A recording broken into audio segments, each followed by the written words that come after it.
তিন রাজ্যে ভরাডুবি কংগ্রেসের। মমতা বন্দ্যোপাধ্যায়কে ইন্ডিয়া জোটের মুখ করতে সুর চড়ালো তৃণমূল। কংগ্রেস একা লড়তে গিয়ে হেরেছে, ইন্ডিয়া জোটের স্পিরিট নিয়ে লড়েনি। 7 বারের সাংসদ, 3 বারের মুখ্যমন্ত্রী মমতা বন্দ্যোপাধ্যায়। মমতা বন্দ্যোপাধ্যায়ের প্রকল্প অনুকরণ করছে অন্য রাজ্য।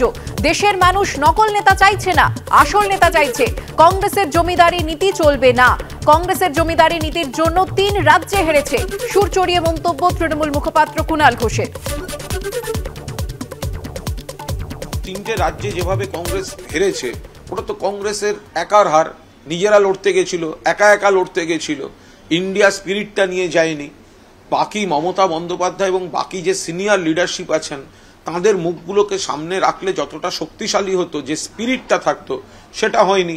ফলে ইন্ডিয়া জোট যদি মমতা বন্দ্যোপাধ্যায়কে 7 বারের সাংসদ, 4 বারের কেন্দ্রীয় মন্ত্রী, তার মধ্যে 2 বার রেলমন্ত্রী, 3 বারের মুখ্যমন্ত্রী, এবং যার স্কিমগুলি সারা ভারতবর্ষ নকল করছে, কেন্দ্রীয় সরকার ফার্স্ট প্রাইজ দিচ্ছে, আর অন্যান্য রাজ্যে ভোটের সময় অন্য দলগুলো মমতা বন্দ্যোপাধ্যায় স্কিমগুলোকে নকল করে বলছে আমরাও করব, তো মানুষ জেরক্স নেবেন কেন? মানুষ তো অরিজিনাল চাইছেন, দেশের মানুষ।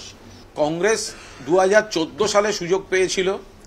2014 সালে ডক্টর মনমোহন সিংকে সরিয়ে রাহুল গান্ধীকে সামনে এনেছিল কংগ্রেস, এবং ইউপিএ সরকার হেরে গিয়ে নরেন্দ্র মোদীর নেতৃত্বে বিজেপি সরকার এসেছিল। 2019 সাল কংগ্রেস নেতৃত্ব দিতে গিয়ে এই হাল করেছিল যে আরও বেশি সাংসদ নিয়ে ফিরে এলেন নরেন্দ্র মোদী। ফলে 2024 সালে কংগ্রেসের জমিদারি মানসিকতা ছেড়ে, কংগ্রেসকে অবশ্যই লাগবে, কংগ্রেসকে বাদ দেওয়ার কথা কেউ বলছে না, কিন্তু কংগ্রেস প্রকৃত জোটে স্পিরিটে জোটকে নেতৃত্ব দিতে ব্যর্থ হচ্ছে।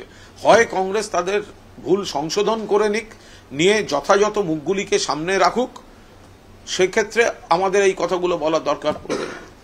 যেদিনকে মহুয়াকে এক্সপেল করলো বিজেপি, সেদিন আবার ইন্ডিয়া জোট, অর্থাৎ তৃণমূলের রক্তক্ষরণ, তৃণমূলের ত্যাগের মধ্যে দিয়ে ইন্ডিয়া জোটে আবার প্রাণ প্রতিষ্ঠিত হলো। ফলে কংগ্রেসের ভুল, কংগ্রেসের জমিদারি নীতি, এগুলো চলবে না। কংগ্রেসের জমিদারি নীতির জন্য 3টে রাজ্যে গিয়ে মুখ পুড়েছে, তাতে ইন্ডিয়া জোট নিয়ে মানুষের কোয়েশ্চেন তৈরি হয়েছে। অবিলম্বে সেই ভুল কংগ্রেসকেই শোধরাতে হবে, এবং মমতা বন্দ্যোপাধ্যায় সহ অন্য যে সিনিয়র নেতারা রয়েছেন, তাদের মুখ রেখে ইউনাইটেডলি একটা সংঘবদ্ধ ইন্ডিয়া বিকল্প জোটের স্পিরিট সামনে রাখতে হবে। আর এই নিয়ে তৃণমূলকে পাল্টা কটাক্ষ করেছেন বিরোধী দলনেতা শুভেন্দু অধিকারী। ওটা শোকসভা হবে, আমি পাশেই আছি বলেছি। সেমিফাইনালে হেরেছে ছত্তিশগড়, মধ্যপ্রদেশ, রাজস্থান, সেই জন্য কালকে শোকসভা হবে, নীরবতা পালন হবে, এবং মিটিং এর শেষে সবাই মিলে গয়ায় যাবে পিন্ডি দিতে।